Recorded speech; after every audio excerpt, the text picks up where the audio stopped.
Hey, I'm Zac Mason. I am an online fitness coach for professionals and CEOs, and I'm about to be on the podcast with Prosper, and we're going to cover some amazing topics. Most importantly, the four components of metabolism, which a lot of people don't know about. But once you know this, it's going to change the game for your health, for your body shape, and your fitness for life. Look forward to seeing you on the show.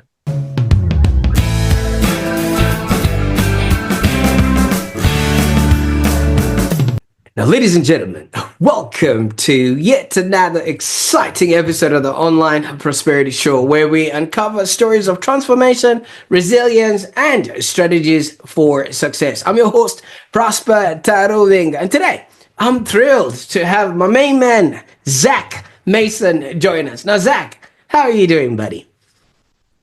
A lot better now that we're on the podcast. So absolutely. I'm already seeing you already get tickets to the gun show, looking at the way you're looking right now. But before we jump into the craziness we're embarking on today, is there something that you wanted to let our audience know? Yeah, look, any information we discuss on this podcast is general information. It is not advice. I'm not telling anyone they should do what I say or change their beliefs or even be triggered by what I say. But if you do get triggered, well, that's it's out of my hands. But you'll have to stick around and see what it is that might trigger you.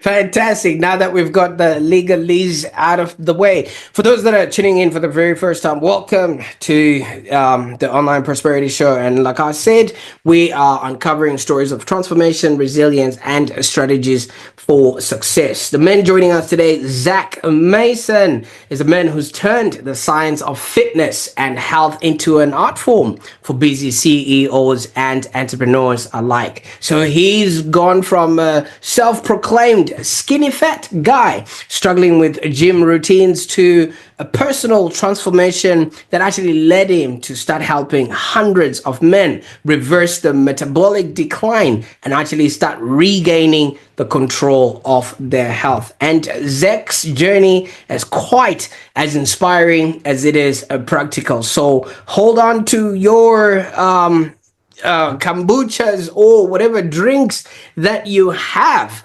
because I think this episode is one for the record. And here's a kicker. If you are wondering why you should keep watching this, I want you to know that Zac's approach doesn't just involve starving yourself or maybe giving up family dinners or spending endless hours in the gym like what every other guru tries to proclaim out there. His metabolic recomp method is actually a biofeedback driven system that adapts to your busy life. And did I actually mention that, you're also going to be surprised that Zac was once a nightclub DJ at just the age of 16. Yes, his life has been a dynamic, episode, which I think today would be a revelation of what he has become and who is becoming, and also how he's helping others be, do, and have a happier existence. So we're going to be diving into his journey, his game-changing methods, and his invisible lessons behind the success that he now has. So stick around till the end, because I think Zac's story might just be the mirror of your own struggles, and his insights could actually transform your life. Now, Zac, you should have stopped me. I think I'm actually lifting heavy things here, just trying to build up to, your coming onto the stage. You've had quite a journey, from feeling stuck in a very stressful job and becoming a fitness coach for CEOs. Can you maybe take us to where it all began and how you actually started this journey? Yeah, sure. So it was in my early 20s is when it really hit that I wasn't prioritizing my health at all. And I only realized that because I was looking in, I remember distinctly there was a day I looked in the reflection of myself in a window. I was on a job site and noticed my belly was sticking out a lot more than I'd ever seen. Like, I never noticed it until then. I was like, And that I couldn't ignore that. I couldn't forget it. But I wouldn't say that was some big life changing moment. It just kind of sat there in my mind for a while, and then you know life progressed, and I realized I was spending more time being inactive, like working at a desk most of the day. I wasn't doing any sports anymore. I was often eating out most days of the week. We even had like almost a dedicated table at a Chinese restaurant that we went to so often that they were just knew that, okay, they're going to sit over there, and they would start bringing us out the food that we would normally eat, and yeah, just drinking more. And a lot of the people that I spent most of my time with were all unhealthy, overweight, drinking, smoking, eating McDonald's. So I was in an environment that was unhealthy, including unhealthy people, which was developing into unhealthy habits. And it just occurred to me that I'm on the path to becoming more like them unless I make a change. And I kind of had my moment. I was like, all right, enough's enough. It's time to just do something. And the gym was my thing, which initially, became a bit of an escape from stress and anxiety of just working a lot of hours and, life not going to plan and not really knowing what my direction was in life and what I was going to do. But I knew I just had to do something. So the gym became my thing, which became a great escape because I could just be in there for 3 hours at a time and, didn't really have to be anywhere else at that point in my life. And that helped a lot. And I guess I became obsessed with it because I was just working and gym training. And then if I wasn't doing that, I was at home watching TV with girlfriend or would go out to eat unhealthy food, right? And that's where it all began. So Mm. I hope that makes sense, but Yeah, that was the early days. absolutely, Zach, and I really appreciate you taking us on that journey. Now, obviously, you did say you were obviously at a job site and you saw your reflection in the mirror. What sort of job were you doing at that particular time? It was mainly around like construction management work and project management stuff. So it wasn't the industry that I loved or was born to be in. It's just where I was in that phase of life. Yeah, in a relatively new company that was still finding its feet. You see, there's one thing that I know, Zach. Fish do not see the water that they swim in, and neither can people see the air that they breathe. You would have been obviously surrounded in construction with, a few tradies that are, just smoking, drinking, just having a swell time, and Friday night drinking again, and things of that nature. You wouldn't have known any better. Was there something that would have then just made you realize, wait a minute, besides you looking at yourself in the mirror, there has to have had something that then really was the straw that broke the camel's back? Yeah, I think it was a combination of things, but the big factors was what I just kind of explained. I mean, I won't repeat that. I also do remember seeing my brother do really well in his profession. He's a fine dine chef and a restaurant owner and a wine label owner. Yeah, he's top of his game and his craft. And then it kind of made me look inside and I think, well, I'm not top of anything. Um, and that drove me definitely to push harder and commit like I'd never committed before. I was definitely more of a hopscotch kind of guy where I would do something and then go to something else and something else and something else. And I was like, what, not this time. And once I got into it, it was just, became a bit of a lifestyle, became an obsession. But I eventually met a colleague who used to be a competitive bodybuilder and he was right into it. Like he was taking steroids and doing all of it. I think back in the 90s, if I remember correctly, is when he was in his prime. And it became like this master and apprentice type of thing where he agreed to train me and teach me everything he knew in the gym and create a diet for me. And we would go out to eat or we would go to his house and we would cook up like healthy meals. And it was really cool. Like I felt like I had like a little health and gym mentor. Um, and he was, pushing me in the gym to train harder than I ever have, and finally started to see progress that I never thought was possible. And then that's when you know, he kept poking at me to try bodybuilding, and I was like, I don't want to. Like, it's not. I never ever imagined myself would go do bodybuilding. Nor did I want to. Like, I'd never had been in good shape, so for me, it was like, why are you telling me to do? Like, I'm not a model. I'm not a bodybuilder. How could I ever do this? And he just kept pushing and pushing and pushing until one day I was like, all right, you know what? If I could do bodybuilding, surely I can do something else. And it became this me versus me challenge, I guess, to prove I can commit to a goal that I think is impossible for me, knowing that if I do it, something good is going to happen. Mm. So I committed to that, Yeah. and he was there to guide me along that journey.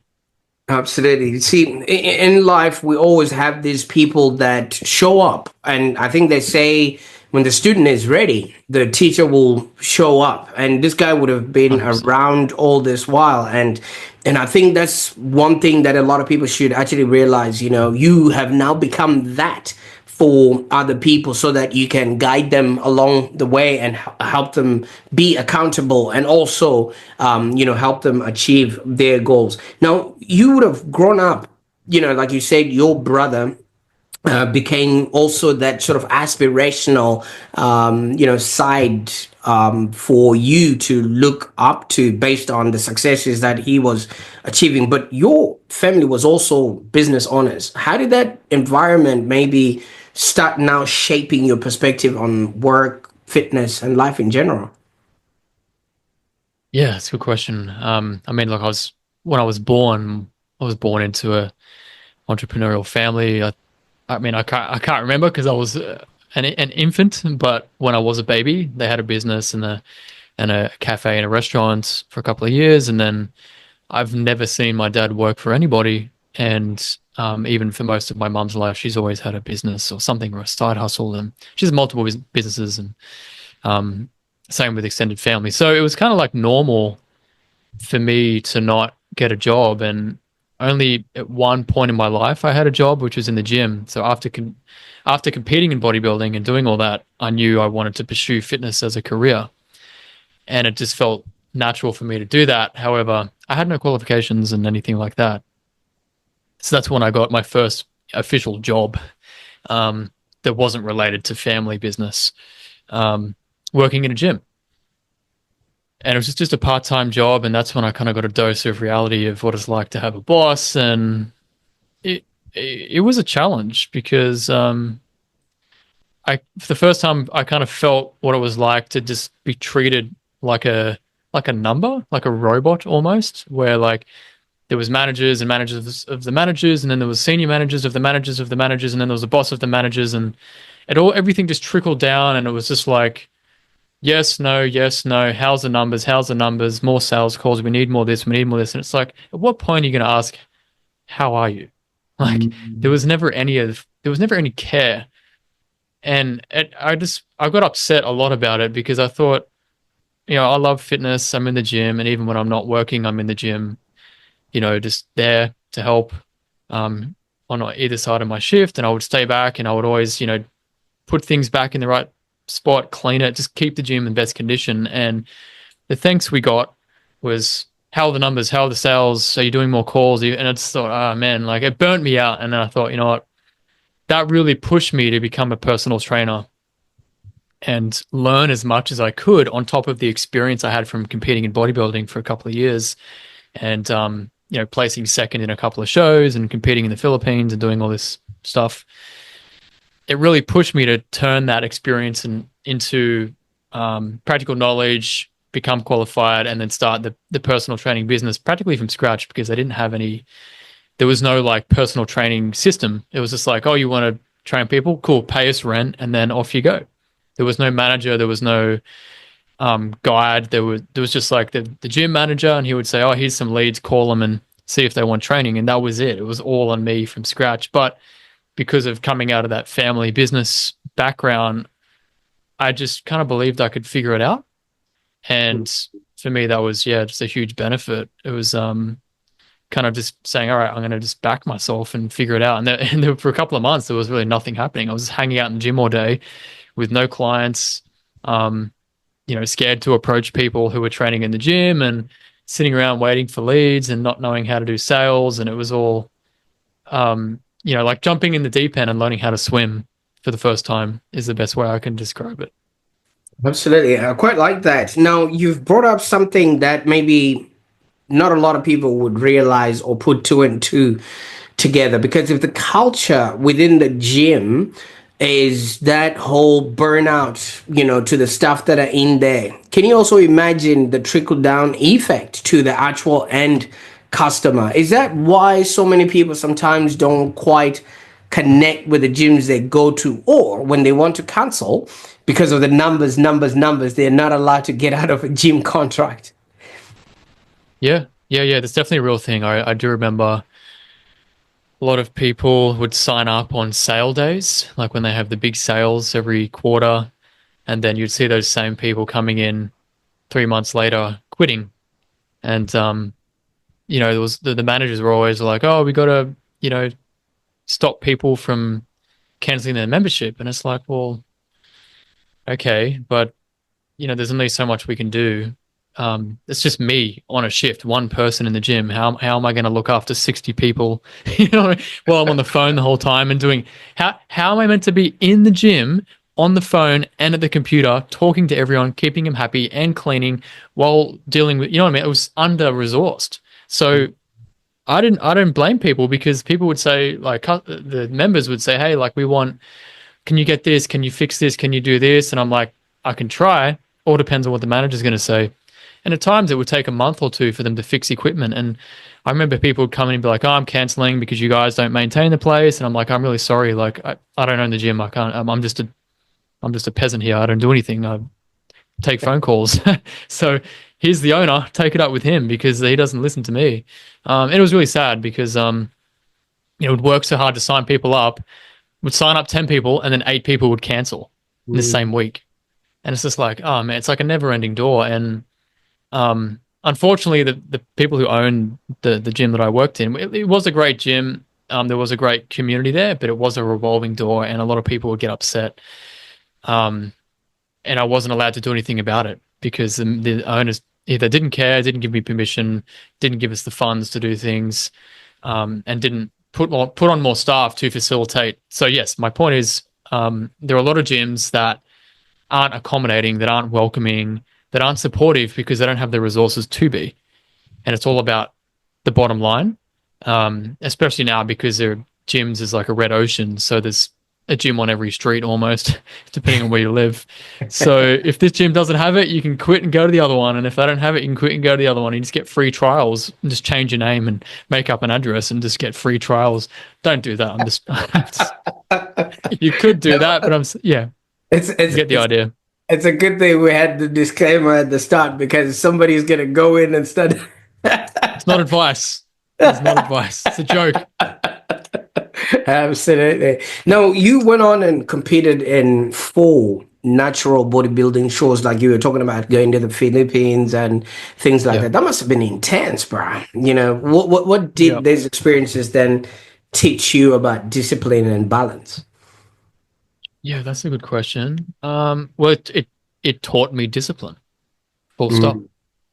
because you can't compete if you're not disciplined. Like, and I even had nightmares throughout that whole process. Like, I would wake up and I would remember my dream of like turning up to the competition and still having a gut, and like not being lean and not being ripped, or like forgetting my posing trunks and leaving them at home, or like just like completely screwed. I had all these nightmares for months leading up to it, because I was so scared about failing. Or not, you can't really fail. You turn up on the day, and whoever gets the most points wins. However, it taught me discipline, which I can't say. I mean, I had discipline. Actually, no, I had a lot of discipline.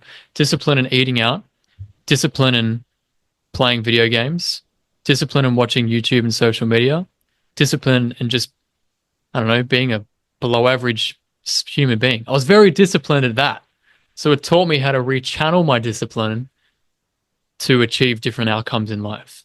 So that's a big thing. But aside from all the discipline stuff, it taught me that everything I thought I knew about nutrition wasn't wrong. It just wasn't appropriate or applied correctly in my life. And everything I'd learned come from articles, YouTube videos, people telling me what to do or what someone told them or some diet they did once upon a time or their friend's cousin's brother was a Iron Man, whatever. We collect all this information, but we don't know how to apply it. So it taught me how to apply everything I knew. And then by applying it, I was like, oh, so that is true only if I do it this way. I can build muscle only if I do it that way. This diet is good only if blah, blah, blah, blah, like fill in the blank. So I've learned by doing, not hypothesizing and philosophizing and consuming more information. It forced me to actually apply the principles of nutrition and training, and that's why I got the results. I didn't get it because anything I did particularly was special or better than anyone else's diet. It's just the way in which I applied it for a long enough period of time, which meant I collected a lot of data like we would do in business or marketing. And I'll go, oh, okay, so all this didn't work, but all this did. And then I take what works and I create a new plan based on what works. And then I progress and double down and pivot and iterate on the plan that I had proven. And that was like my experience and applying a scientific method to nutrition and training that wasn't fixated on any one particular method, but fixated on the scientific process of iteration and evolution of what actually works, which is ultimately what studies are doing. If you read enough studies, you'll start to see that a lot of the results are actually quite similar, and all the conclusions say further studies are required to determine blah, blah, blah, blah, blah. But if you just apply that same idea of conducting an experiment on yourself, you will learn far more than you will get from a book, from an article, from a YouTube video. But you can start with that information, but then you have to apply it. So it taught me how to apply good information from reliable sources to get results, and then compound the results and compound them again and again and again. Hence, I've looked this way for the last 10 years. Haven't been overweight since. And yeah, absolutely, you're right about that, because if you actually learn from you become the canvas, you become the actual lesson from which you're learning and you're tweaking as you go. And obviously that data is not skewed to either sell a product or to actually manipulate the result so that people feel a certain kind of way. And I think it actually makes it more sustainable, because now you're doing things like you're saying for the past 10 years or so, and it's also data driven, so that obviously you're lifting heavy things, you're eating stuff, you're not going to hurt yourself, or you're not going to make some maybe life-threatening injury or things of that nature. But for those that are unfamiliar with the work that you do, you've got a blueprint, right? And first of all, maybe tell us what is that, is it the metabolic recomp method, the actual philosophy behind it, and how does it differ from any other diets and heavy lifting of metals that we hear people groaning about or grunting about in the gyms there? Moving objects in a room with other people.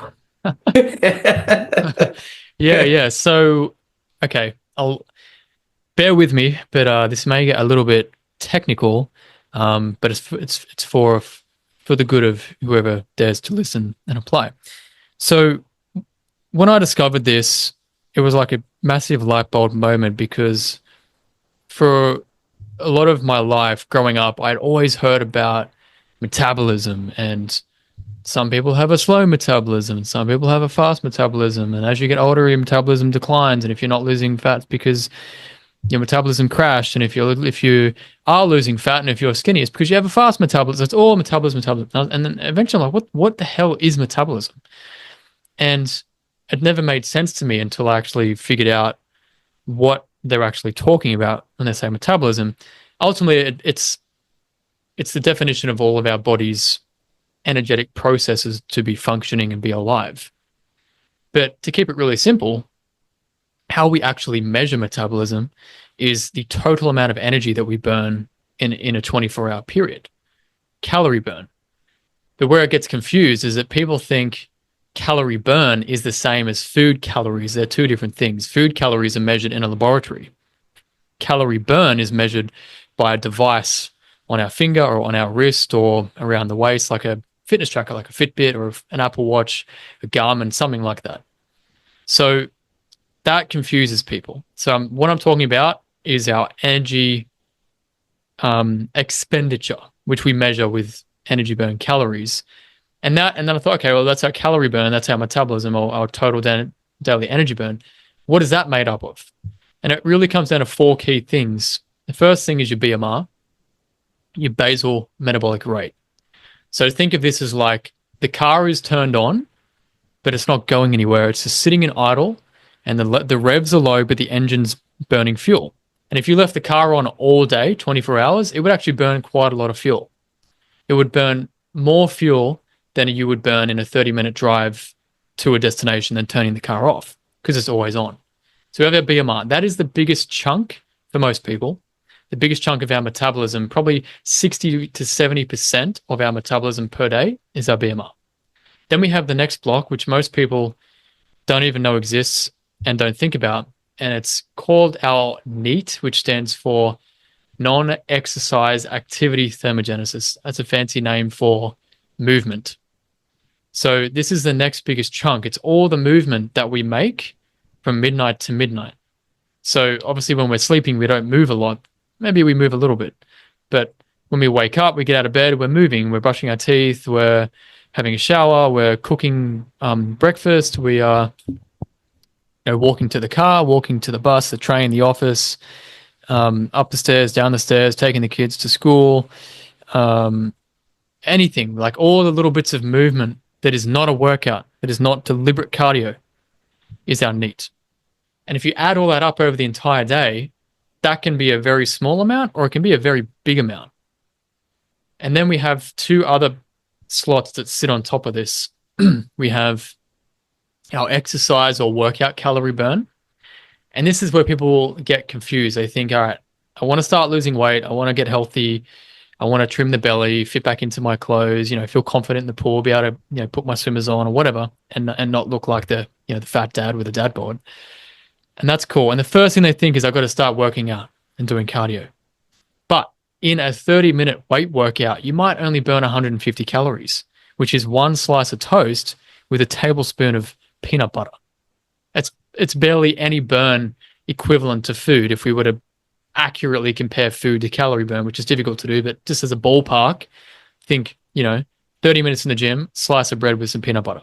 It's not a lot.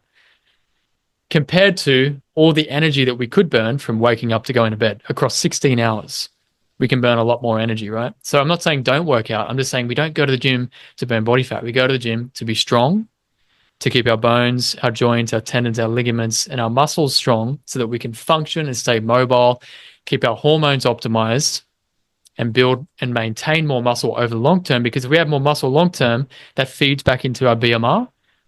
The more muscle we have, the more energy we burn at rest. So think about if someone's never ever gone to the gym, they're just a little bit of muscle mass that you can't really see because it's covered up by body fat, right? They're like a 4-cylinder engine. And then if they lose the body fat and they start building more muscle after 6 months, 12 months, they've upgraded to a V8. They're going to burn more fuel because they've got a bigger engine. When I say engine, I'm talking about muscle. So we have more muscle. It's like having a bigger engine, metabolic engine in the body, and that supports our BMR. Not by a lot. I'm not saying if you put on, a couple of kilos of muscle, you're going to look like Arnold and just be burning 1,000 calories every hour. I'm not saying that, but having more muscle has been proven from studies that it helps support testosterone, obviously supports strength, increases our bone density and strength of our bones. So as we age, we're less likely to break bones and more going to be more physically resilient. It also helps with our mental state, helps regulate our hormones and our recovery. Like people who go to the gym sleep better. Why? Because their body has a reason to sleep. If we're sitting around half asleep all day, why would the body want to go into deep sleep at nighttime? We need to give the body a reason to recover. And by going to the gym, we do that. There's all these benefits I could rattle off, which we all know. Like most people have gone to the gym and they've worked out and trained and done sports. They know that we always feel better. So I've explained BMR. I've explained NEAT. I've explained workout and exercise calories, which is typically, unless you're an Ironman training for 6 hours a day, you're not going to burn a lot of calories in the gym. And you don't need to. You can do it outside of the gym. And the last thing is our thermic effect of food, which is doesn't have a huge impact, but it does still count. So if we eat highly processed foods, they're already processed. A machine has mashed up a bunch of ingredients or chemicals and turned it into a food that is manufactured. So the stomach and the digestive system doesn't have to work as hard to digest the food, which means it breaks down quicker and it's absorbed into the bloodstream quicker. It's like if we have a sweet potato or we have a tablespoon of sugar. Both are carbohydrates. Both end up as glucose in the bloodstream, but the sweet potato takes a lot longer to turn into glucose versus the sugar is like a direct injection into the bloodstream, right? So by switching our food choices and going for more lower GI options, for eating more protein, eating more real foods like vegetables and fruits and stuff, we're slowing down the digestive process and increasing the difficulty of digestion. So the body will burn a bit more calories to eat the calories, if that makes sense. Mm. The most important one is protein. A lot of guys and women too are severely under eating protein without realizing it. And it's not enough anymore to trust the label. Like if we see a packet of food or a drink that says high protein, turn the label around and actually look at what it says. A lot of foods, like say, like granola, says like high protein, and I'm like, but how? How could it be high protein? And you have a look at it, and it's actually high fat, high sugar, moderate protein. So marketing is very misleading when it comes to food, and we have to do our own due diligence to confirm what is high protein. But as a rule of thumb, high protein is going to be any kind of meat products. And the reason this is important is because if we eat relatively more protein in our diet, protein has a much higher thermic effect, meaning it takes more energy to digest protein. So let's assume that we ate 100 calories of protein. The body might burn 20 to 30 of those 100 calories just to digest that protein. It's almost like a little discount by eating more protein. And protein's more filling. It provides us with the amino acids that we need to recover from the gym and build and maintain muscle. And it just helps balance out our meals and gives us vitamin and minerals that we can't get from fake food. This is why diets like carnivore and keto and all that are really popular, because meat does contain a lot of nutrients.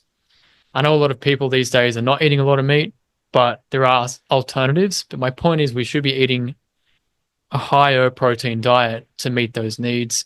And then we get the benefit of the extra thermic effect of food. Now, I don't want to stay on this technical science driven topic. However, they're the four main components. So my program is all about optimizing each component and then supporting that with biofeedback data, meaning we're tracking everything to keep an eye on what is actually working so we can iterate and improve the diet. As I said to all my clients, I'm not married to any diet. I'm not obsessed with any kind of way of doing anything. What I focus on and what I teach my clients is to figure out, we need to figure out what works for you, and then we need to maximize and optimize what works for you. So some clients do fasting. Other clients eat 5 times a day. How is it I can have 2 clients doing opposite diets? Because what works for Joe works different for John. What works for Chris works different for Scott. Right? I'm not one of these like keto coach where everyone has to do keto, or a vegan coach where everyone has to do vegan. I've got vegan clients. I've got vegetarian clients. I've got keto clients. It doesn't matter. What matters is the goal and how we get there. And then the data does the talking. So we remove the emotions and the feelings and the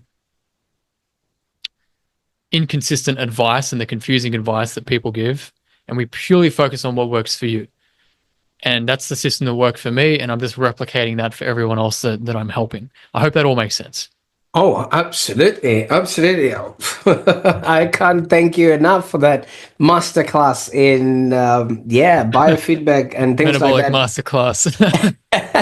But what I really like about what you're saying is, even if you look at, the fingers in your hands, no two fingers on the same hand are of the same height. So there's not a one size fits all, especially when it comes to diets and things of that nature. And people are at different stages in their lives and doing certain things. Like while you were talking, I was taking notes, and you did mention, that neat acronym. Now, to a guy like Yep. me, neat only represents neat whiskey. You know what I mean? And I'm just thinking, I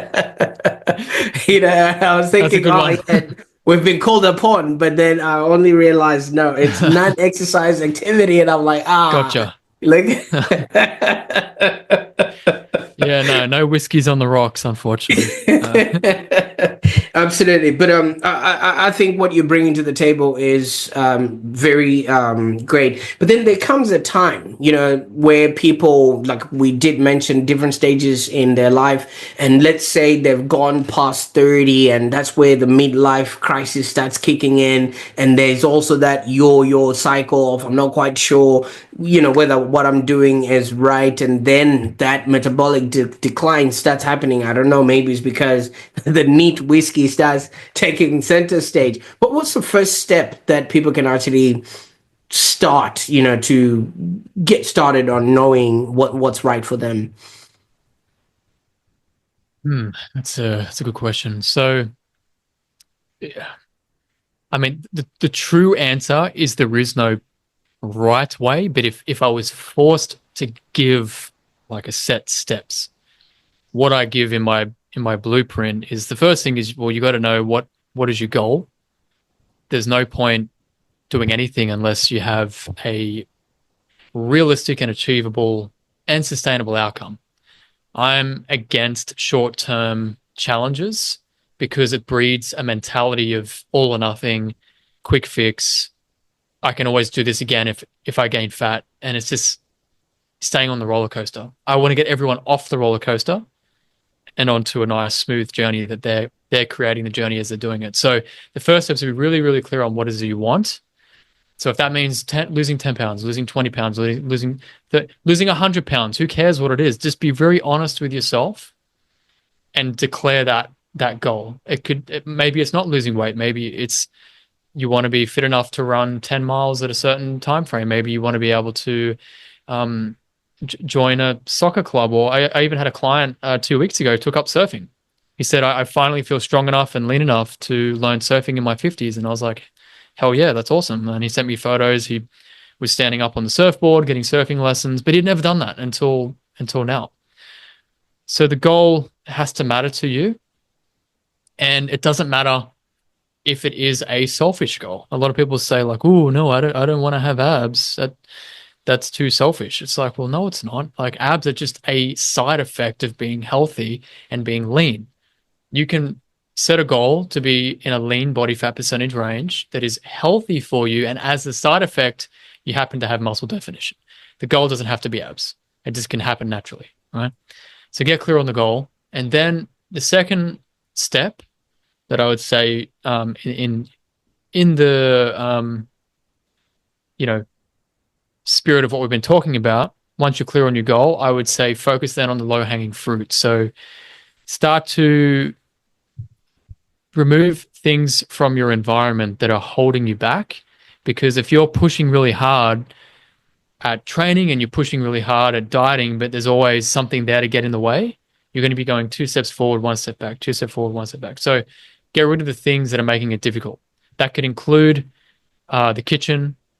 So if there's food out on the counter that you can just grab easily, don't make it easy to grab. If there is snacks littered throughout the pantry, make them difficult to obtain. So put them up the top at the back.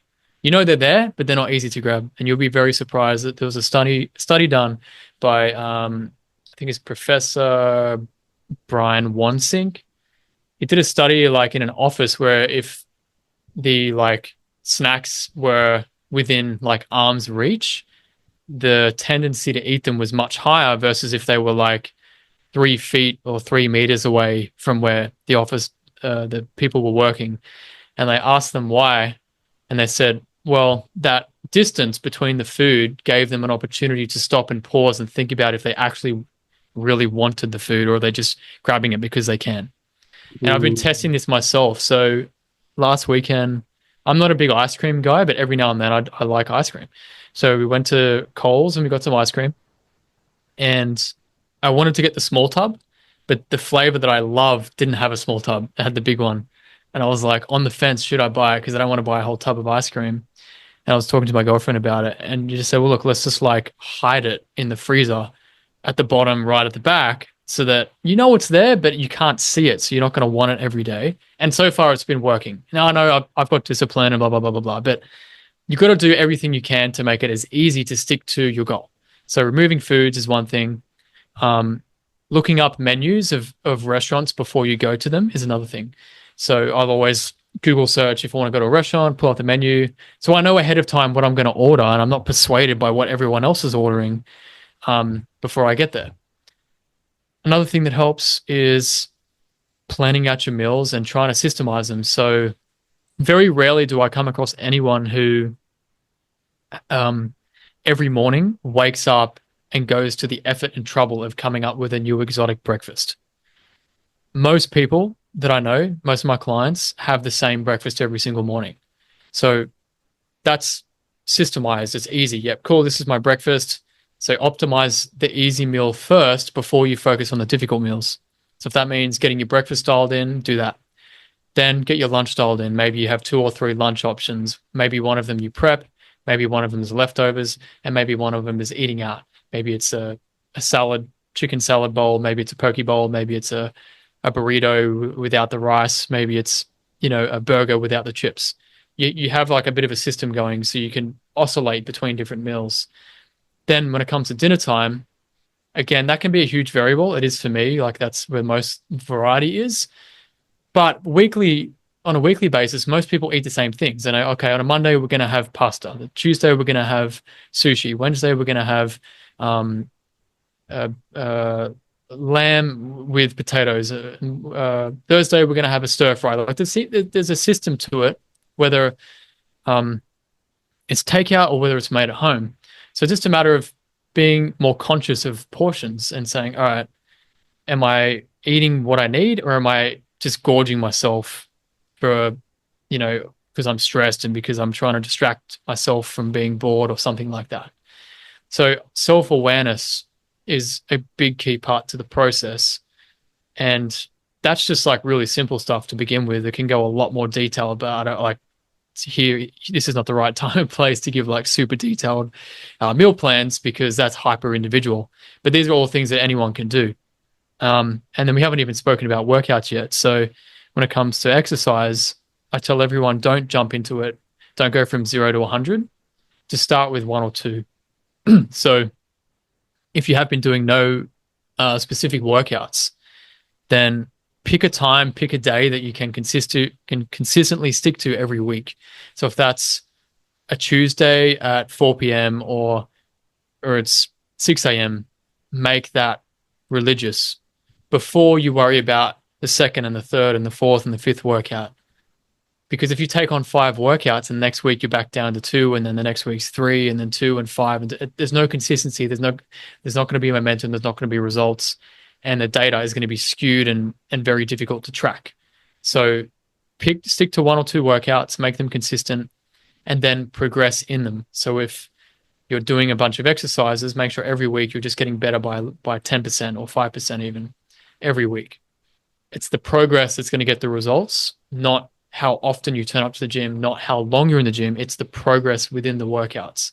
And this is why the data is so important, because when you have a system that tells you, here's what you did, here's what you must do, you're not wasting any time standing there going, oh, well, that machine's busy, I'm going to do that one. Oh, I don't feel like doing this one today, I'm going to do this one. Oh, I'm just going to do a half workout. Like there's no system.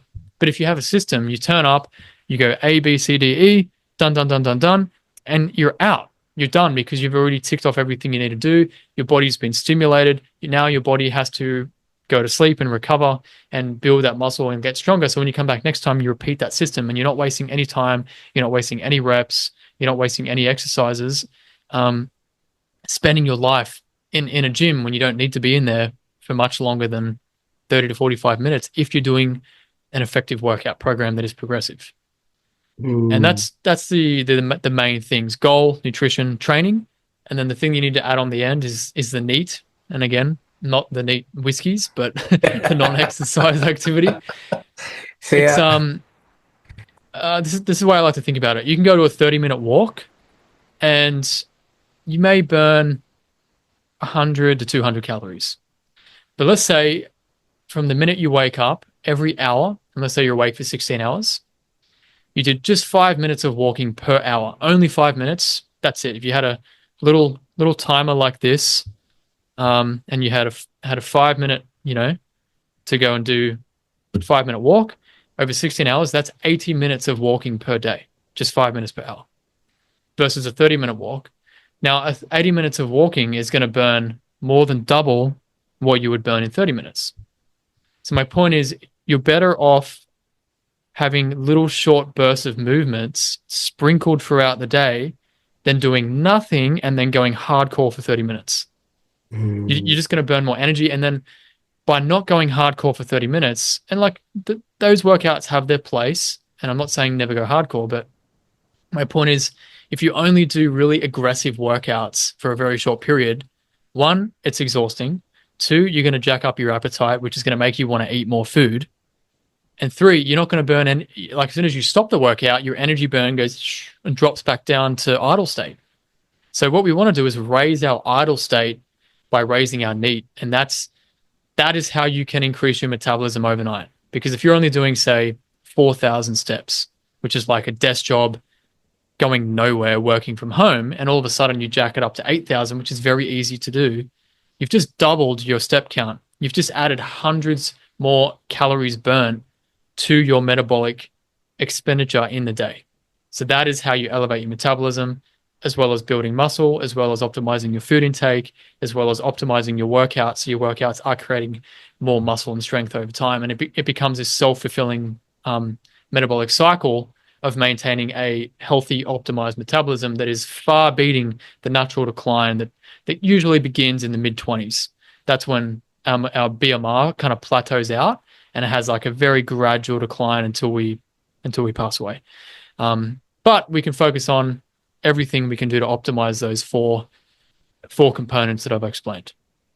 Absolutely. I quite like that, because if you've got a systematic approach, then you know exactly what needs to be tweaked, and you're not Mm-hmm. over expending yourself or actually creating lifetime injuries, especially when you're lifting Yeah, heavy things. Because I think they say what doesn't get measured would not be optimized, and that's just the way life goes. But I just wanted to take you back a little bit. You said to get rid of all the things within the household that produce food. Now, if you come into my household, it's a Thermomix and my Italian wife all combined together. So I'm not quite sure if that will be taken, lightly, because I know I'm African. We're nice and lean, but yeah, this is. yeah, It's come with the territory, yeah. I but get you. how do you encourage sort of entrepreneurs or CEOs that you work with that actually maybe think they struggle to find time, to do all of this, fitness, or to achieve that optimum time Mm. to actually have everything in place for their health? Yeah, look, I get it, because I use that same reasoning myself when I'm not doing things like, I tell myself like, oh, I don't have time to practice guitar. I'm always complaining to my teacher, and he's like, man, I don't want you to practice for an hour. I just want you to do 5 minutes. I'm like, oh yeah, you're right. Yeah, I can do 5 minutes. And I go and do the 5 minutes, and then I get better. So it's not about doing more. It's about doing the minimum effective dose. That I'm really big on that philosophy. It's like, do the least to get the result before you maximize, like optimize before you maximize, because you can Right. go to the max, but then if you burn out, it's all for nothing, right? So coming back to your question, there's different ways. There's different ways to look at it, but the reality is we all eat every day, and to gain weight, we have to eat more food. Eating more food takes more time. To lose weight, we have to eat less food. Eating less food takes technically less time. So if we want to Mm. lose weight, it costs us less time because we're not spending the time eating more food. So that's a given. And even Elon Musk, he's a bit overweight. Therefore, he still has time to eat. Otherwise, he wouldn't be overweight. If he didn't eat at all, he would have no reason to have any body fat because his body would have already burned up all the body fat that it had to survive. So Mm. if Elon Musk with SpaceX, Tesla, um, being part of Trump's campaign and all the other bajillion things he does, has time to be overweight, he has time to be underweight, Mm. right? Abs- That's one thing. Absolutely. Absolutely. So I'm actually yeah, just looking at Elon Musk photo when he's on a yacht. I think that's the one. there was so many funny jokes about that, and not to be a not trying to be a fat shamer, but yeah, I saw a lot of good memes on that one. That was Great. good. So that's the first thing is even the busiest people I know still have time to eat 3 times a day. That doesn't change. You can still eat 3 times a day, and it's just what changes is on the plate, not the times you eat. Then the second thing is with your workouts. Well, again, Elon Musk has time to play video games and go on Joe Rogan show and do all these interviews and whatever he does, right? He still has time to have a life and see his family. So if he has time to not work and do other things, then surely we have time to do other things too, and we do. A lot of time gets chewed up on social media unconsciously, or watching TV shows, or just literally doing nothing, sitting on the couch, blowing time, killing time that doesn't need to be. So I'm not asking people to sacrifice hours every day. All I ask from my clients is at minimum to give me 2 workouts a week for at least 30 minutes. Mm. That's an hour. 1 hour per week minimum out of 168 hours in a week. 1 hour. That's far less than 1% of the week to have a body that's strong and fit. That is a huge return on investment. 1 hour a week to look to feel fit and strong than the average Joe. What invest like Oh. if you said give me $1 and I'll give you $168 back, you're going to take that investment? Of course you would. So, Mm. and it's not just that. So yeah, time, it's not how much time, it's what you do with the time. And then with the NEAT, coming back to the NEAT again, I'm not asking people to buy a treadmill or a Peloton or a rowing machine. I've never had any of those in my house. I have 2 feet that are connected to an ankle that is connected to a knee and hips, which means I can walk. I use my legs to walk around and move. So in the morning, I'll get up and do my morning walk while I'm listening to a podcast. Like I love to read books, but I don't always have time to read, so I'll listen to them while I'm going for a walk. So I go through heaps of books and podcasts and education because I go for my walk. If I didn't go for a walk, I'd be sitting at home wasting time. So I combine the two things. I go out for a 15, 20, sometimes 25-minute just brisk walk around the street, get some sunlight, get some fresh air. Then I'll come back and go about my day. But then I also keep a water bottle on my desk. So as I'm drinking this every hour, it runs out of water, so I have to get up and go refill it. That's another opportunity to move around for 5 minutes and go outside and get some sunlight. Um, I'll have 2 coffees. That's an excuse to get up, move around, go make the coffee, go outside for a couple of minutes, take a few sips, come back in. So I'm like collecting all this movement throughout the day Mm. and any reason to get up out of my chair to go move around. And this is particularly difficult for people who work from home like myself. It's very easy to fall into these habits of just sitting here and not moving at all, other than just finger typing and mouse on the keyboard.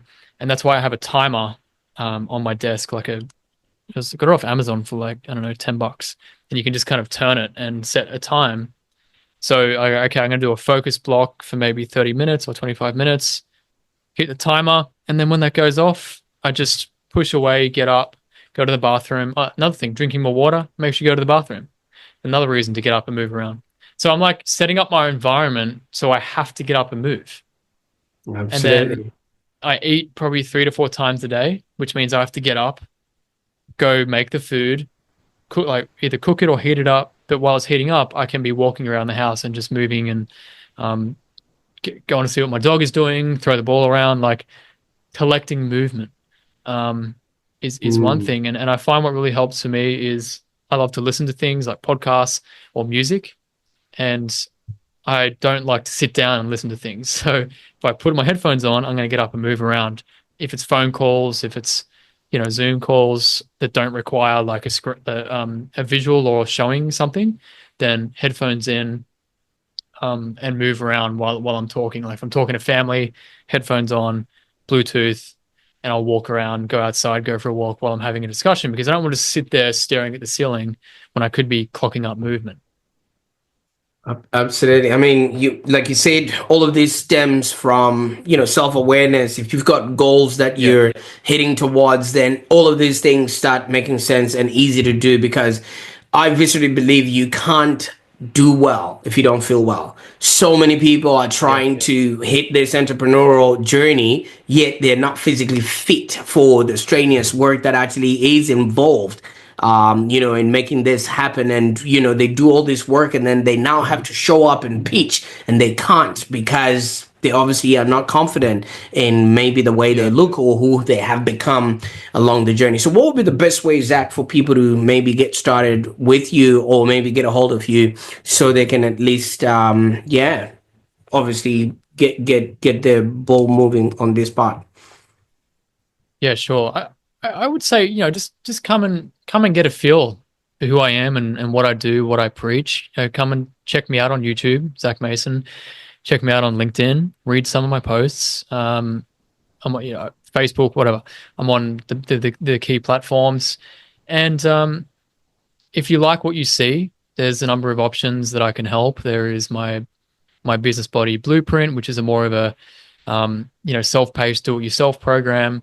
There's my fast fat loss protocols, which is my more advanced kind of done for you programs. And then there's my customized direct personal coaching with me in your corner, on your ass, week after week, pushing you and customizing everything for you along the go. So that I have a number of different ways that I can serve a lot of people. But I always encourage them first to hear my message and see what I'm about. And I find the people that I work with have often they've read my posts, they've watched my videos, they've seen the results. They know the people that I work with and have read the testimonials, and that's when they say, you know what, I trust Zac. I see what he's saying, and I'm ready to commit to the goal that I want to achieve because I can't help anyone who isn't as committed to their goal as I am to helping them. If I'm 100% committed to helping you, but you're 25% committed to your goal, then my commitment is only going to go as far as your commitment to do the work that I give. So Mm. I'll end it at that.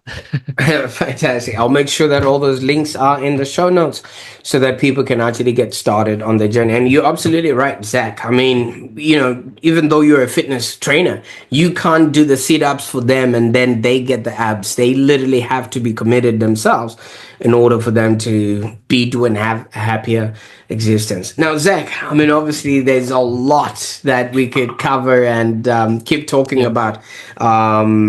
In just the interest of winding this up. When we started, you introduced us to a 20-year-old Zach who saw his reflection in the mirror and was not pleased with that. Now, the Zach that we've been speaking to today, where does he stand? Well, put it this way, I look in the mirror every morning and I can say that I haven't felt insecure or self-conscious about my looks for many years, but it's more than that. It's more I have become a different person. And this is really the ultimate message that I don't talk about often because you have to go through the layers, but it's all about reinventing yourself, creating a new identity because you can do everything perfect like I did. And if I didn't create a new identity for myself, if I didn't own the habits and the routines and the way I looked, I would have slipped back to those behaviors 100% guaranteed. The only thing that kept me loyal to my blueprint, to my program, to my method was adopting a new identity and letting go of the old identity. Like, hey, that's not me anymore. I'm not the Zac who drinks wine on a Tuesday. I'm not the Zac who has 3 beers on a Friday with a side of chips and ice cream. I'm like, if I really want it, I will, but I don't do that just because everyone else does it. I'm not the Zac who plays video games for 10 hours on a Saturday anymore. That was the old Zac. That chapter's finished. The new Zac is the one I look in the mirror every day and I'm like, okay, well, where am I going? How do I look? How do I feel? What do I want to make of myself? And it's all just this evolutionary process. Like once you get to the destination, there's always another goalpost, but it's more about who are you becoming on the journey. And if you're not becoming somebody new, be prepared to meet your old self over and over and over. And I learned this the hard way. So yeah, that would be my answer to your question. Absolutely, absolutely. And thank you so much for letting us know that, because it's not necessarily um the end goal, but it's who you become in the process. And obviously, if you have the discipline and the commitment to be that, then you obviously be excited to see the person that you're becoming. And wouldn't that be nice? Now, Zac, I can't thank you enough for all the information that you've shared with us today. I mean, your life story and your experience and what you're bringing to the table is completely needed and revolutionary right now, because so many of us, like you said, we're working from home and we're trying to make ends meet and things of that nature, yet we are also neglecting the very thing that will take us to the promised land, the vehicle that we are in. Nobody's really looking after that. And I'll definitely put all those links in the show notes, so that people can actually get started on their journey. And for those that are watching right now, if you resonated with Zac's story, think about how his insights could actually apply to your life. And if you think you're on the right track, why don't you share this episode with someone who's on their own health journey? They might pick up a nugget or two, like I have. I've learned a new word today. I used to think that NEAT was only a definition of the whiskey kind, but no, there's a whole new non-exercise activity, thermogenics Let's that go. I need to now start putting into consideration. And hey, if you're ready to take control of your health while balancing your hectic schedule, I think Zac's business body blueprint might actually be the roadmap you need. Until next time, stay prosperous and keep building that life that you deserve. Bye for now.